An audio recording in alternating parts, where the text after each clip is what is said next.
How to delete your Badoo account. Hey everyone, welcome back to another tutorial video. In today's video, I'll show you how you can delete your Badoo account. So to delete your Badoo account, first of all, open the Badoo app on your mobile device and then simply make sure you are logged into your Badoo account. Now once you have logged in, your homepage will look somewhat like this, where you'll have to tap on your profile icon on the bottom right corner of your screen.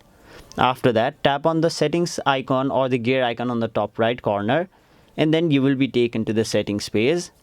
Now, in order to delete your account, simply tap on the account tab, which is right over here. After that, on the bottom side of the screen, you can see the option delete account. Simply tap on it.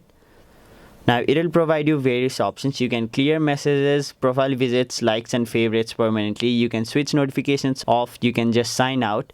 And the fourth option, you can see delete your account. So since we are here to delete our account, we'll tap on it and then tap on the option continue. Now, once you've done that, you'll have to select a reason as to why you are leaving. So let me simply tap on this option and then tap on the option delete account.